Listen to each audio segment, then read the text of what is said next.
Good evening. Over in New York City, a school there has just released new language guidelines which encourages the students to stop using words like mom, dad, and parents in order to make the campus a more welcoming and inclusive environment. Meanwhile, a judge has just given the green light for Texas to remove Planned Parenthood from its Medicaid program. This came after an undercover video was released showing representatives from Planned Parenthood talking about selling fetal tissue to researchers. Now, over in Dallas, after a month-long rescue operation, 31 missing children were located, recovered, or rescued, including 7 who fell into sex trafficking. Let's go through these stories together. This is your daily Facts Matter update, and I'm your host, Roman, from the Epoch Times. Now let's start today's discussion over in New York City. Parents at a local private school in Manhattan were fairly surprised to find their children being encouraged to stop using terms like mom, dad, and parents in an effort to make the campus a more welcoming and inclusive space. Now, the school in question is called Grace Church School. They have 2 campuses in Manhattan, and they teach children from grades K through 12. And what they did was they issued a 12-page inclusive language guide which recommended that students, staff, and parents remove harmful assumptions from the way that they interact. For example, this guide teaches that instead of saying mom, dad, and parents, it's better to say grown-ups, folks, family, or guardians, because these new terms do not contain assumptions about what a typical family looks like. In fact, here's what the guide states. Families are formed and structured in many ways. At Grace Church School, we use inclusive language that reflects this diversity.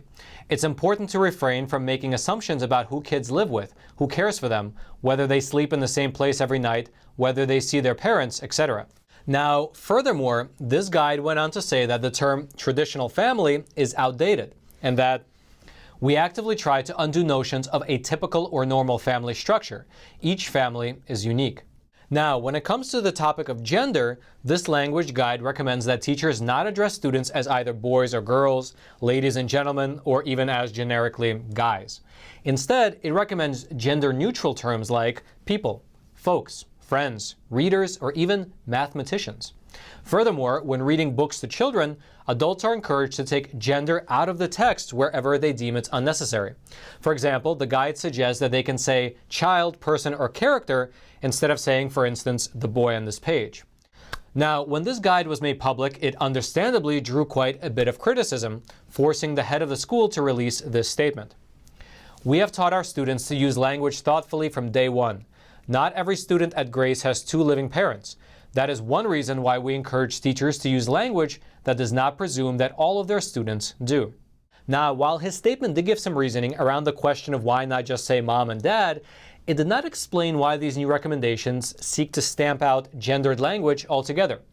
And actually, here I would like to mention something. These new guidelines were first made public in an article by a journalist named Barry Weiss, who gave examples of this type of ideology being placed into the curriculum not just in New York City, but around the entire country. And here's what she said is happening to the students all across America. So children learn how the new rules of woke work. The idea of lying in order to please a teacher seems like a phenomenon from the Soviet Union. But the high schoolers I spoke with said that they do versions of this, including parroting views that they don't believe in assignments so that their grades don't suffer. Now, if you would like to read her whole article, which is phenomenal by the way, and it has a ton of great real-life examples of this happening, or if you would like to read these new guidelines from the Grace School, all those links will be in the description box below this video for you to check out.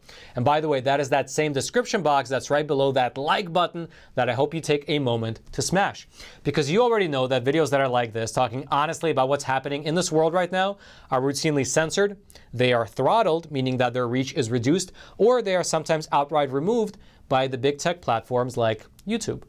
However, when you smash that like button that's below this video, you are forcing the YouTube algorithm to share this video out to potentially thousands of more people, letting the truth be known far and wide. And actually, while we're on the topic of Manhattan, there is another story that I would like to mention. The district attorney who is leading the investigation into President Trump has just announced that he is planning to leave office later this year. During an interview with The New Yorker, the Manhattan District Attorney, a man by the name of Cy Vance, who's a Democrat, he said that he will not seek re-election and he plans on retiring on December the 31st.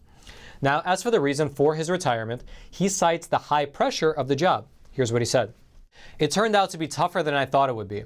There's nothing worse than a politician who doesn't know when to leave. Now, before he retires, he will continue to conduct the secretive probe of President Trump. And the reason that it's a secretive probe is because this district attorney has, on numerous occasions, declined to shed insight into the investigation. Although, if you look at the publicly available court filings, they indicate that the prosecutors believe that President Trump may have falsified records and committed fraud.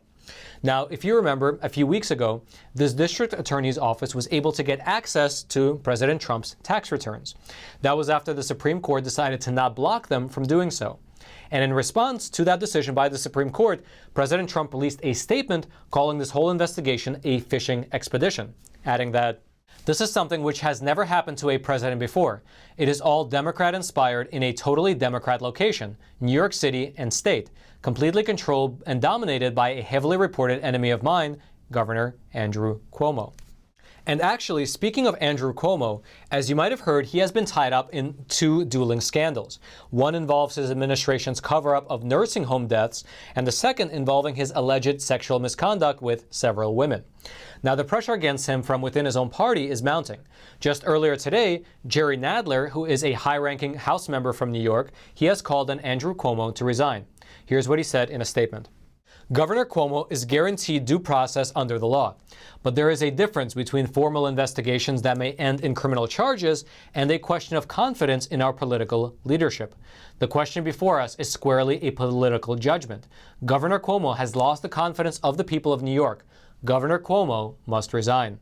If you would like to read more about the allegations against Governor Cuomo, I will throw several articles that go through the details of them into the description box below this video.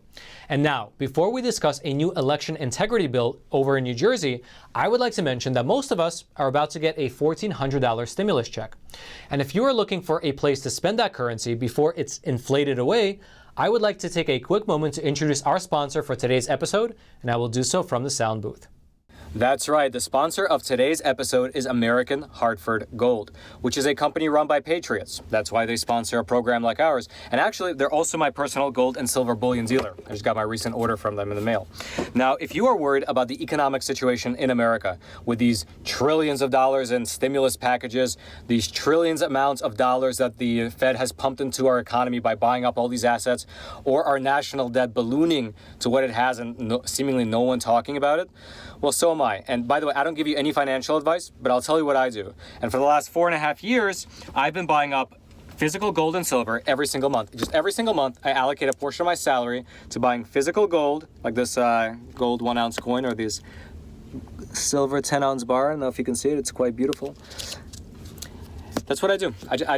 I buy it, and I believe it's probably one of the best hedges against inflation that you can get. It had value 5,000 years ago, it has value today, and it'll have value, in my opinion, well into the future. Now, American Hartford Gold is a great company. They have an A+ rating with the Better Business Bureau. They have just super friendly customer service staff, so when you call them, they'll answer all your questions, they'll help you out, and also their waiting music is actually a speech from Ronald Reagan, which is very cool, I think. And they have some of the best rates out there in the market in terms of gold and silver. So if you want to check them out, the link will be in the description box below this video. And actually, right now, they're offering a special where, depending on how much you buy, they'll actually throw in $1,500 of free silver into your order. So that's great. So you can either click on the link in the description box below, or you can call 866-242-2352, or you can text Roman to 65532. American Hartford Gold, thank you so much for sponsoring our episode. And now, Roman in the studio, back to you. And now let's move on over to New Jersey. A lawmaker there has just introduced a new bill that will require the state of New Jersey to provide the capability to vote in person to all voters in all elections. This new bill would also prohibit the governor from restricting the right to vote in person without the New Jersey legislature's approval, while at the same time preserving voters' right to choose to vote by mail if they would like to. Now, here's what the lawmaker who introduced this bill had to say about it. The legislature has been wrongfully cut out from having any real say in these decisions. That cannot continue any longer. These are not some arbitrary choices with little impact. We are dealing with constitutional rights. Now, we here at the Epoch Times, we actually got a chance to interview this lawmaker, and he told us that his office was inundated with phone calls, emails, as well as texts during the last election from people in New Jersey who were very upset that they could not go to the polls.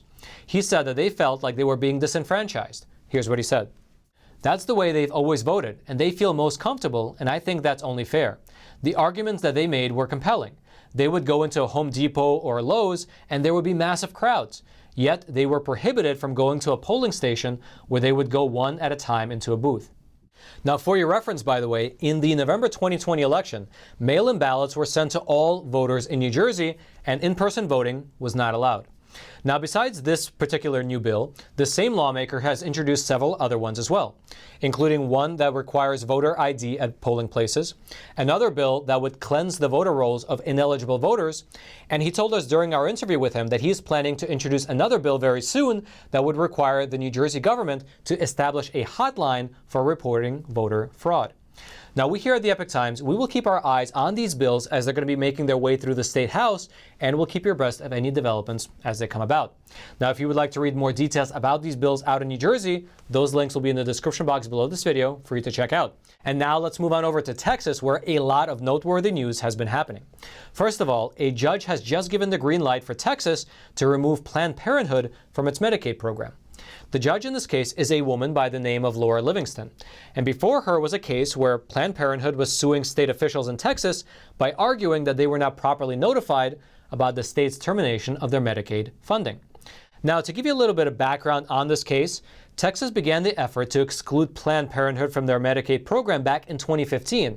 That was when a pro-life organization called the Center for Medical Progress published an undercover video showing representatives of a Houston Planned Parenthood clinic talking about selling fetal tissue to researchers. Take a look. Brain, kidney, thymus, liver, spleen, femur. For specific specimens, the compensation would be higher. My department contributes so much to the bottom line of our organization. Even if the procedure itself, there's a modification in how they do it, it's still the same procedure, but we're doing it in a way that we preserve the integrity of the specimen, I think is, yeah. So the full video, by the way, is pretty long and it's pretty disturbing. And after it was published, the push to remove Planned Parenthood from Texas's Medicaid program came underway. Ken Paxton, who is the Attorney General out in Texas, he described it this way. Undercover video plainly showed Planned Parenthood admitting to morally bankrupt and unlawful conduct, including violations of federal law by manipulating the timing and methods of abortions to obtain fetal tissue for their own research. Planned Parenthood is not a qualified provider under the Medicaid Act, and it should not receive public funding through the Medicaid program. Now, the judge's decision in this case is a little bit technical. It has to also do with the fact that this case was already challenged at the federal court level. But regardless, the bottom line is that Texas is now able to remove Planned Parenthood from their Medicaid program. As part of her decision, this is what the judge wrote. This decision is not made lightly. In the light of the ongoing public health crisis, the risks of the individual losing health care and medical attention requires increased attention and scrutiny. Furthermore, Planned Parenthood as an organization decried the decision, saying that thousands of low-income patients who use its clinics for services that are not related to abortion, such as STD testing and cancer screenings, will be forced to find new providers, adding that without access to the comprehensive sexual and reproductive health care Planned Parenthood provides, thousands of lives are now at even greater risk. Now, if you would like to read this full decision by the court, or if you would like to watch that full undercover video that launched this whole case, those links will be in the description box below this video for you to check out. And now let's stay in Texas and talk about what happened over in Austin. As you might have already heard, the governor of Texas has lifted the statewide mask mandate. However, officials out in Austin, they have announced that they are intending to actually go against the order by keeping their existing health rules in place through at least April 15th, with the possibility of a further extension.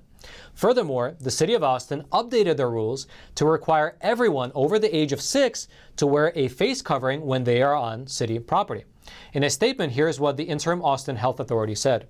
Wearing a face covering is one of the easiest ways to slow the transmission of disease in our community. While vaccine administration is underway, we are still not in a place of herd immunity and need people to wear face coverings in public and around non-household members so we can avoid another surge of cases.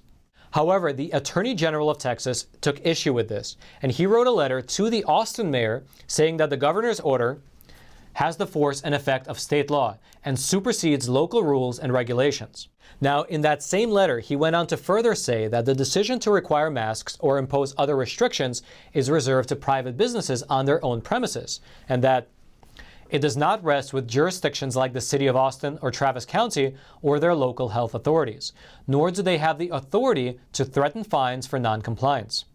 Furthermore, he demanded that Austin officials rescind their local mask mandates or be faced with a lawsuit by the Attorney General.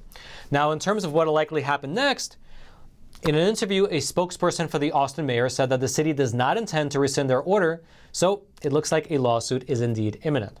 And by the way, this is not the first of its kind.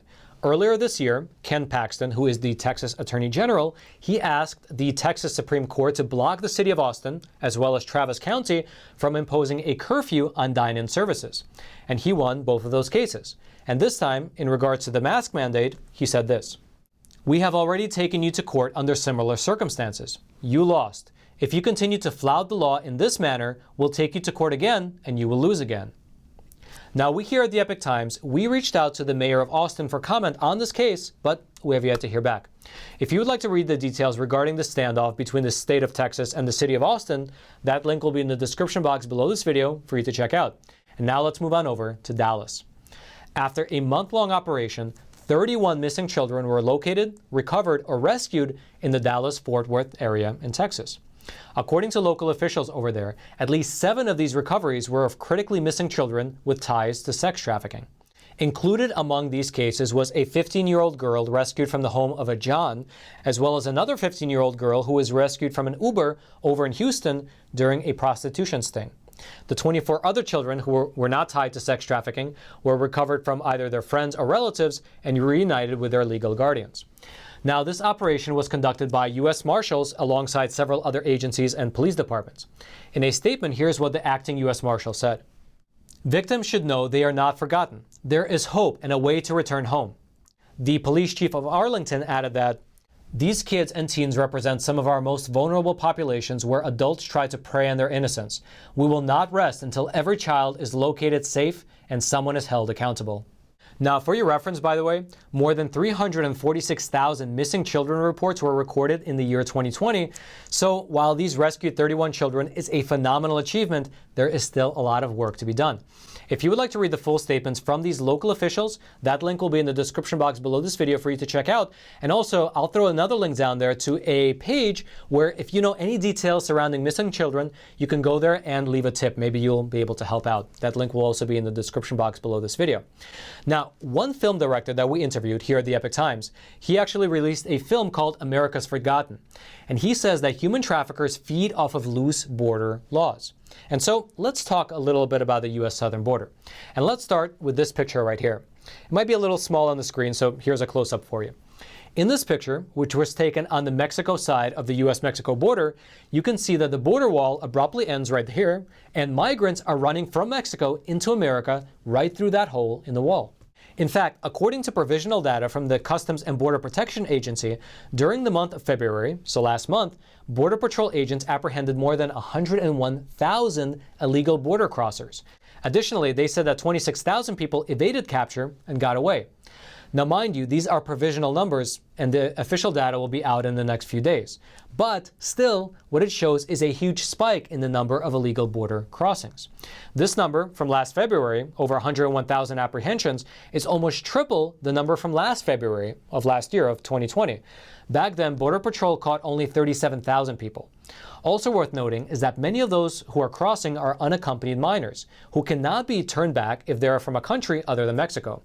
In fact, there are so many minors coming across the border that the Department of Health and Human Services has just opened a second facility to house them.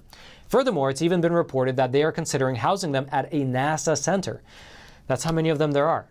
It's so bad, in fact, that 4 days ago, the Department of Homeland Security said that they are seeking volunteers from among other agencies to assist in dealing with an overwhelming surge at the U.S.-Mexico border.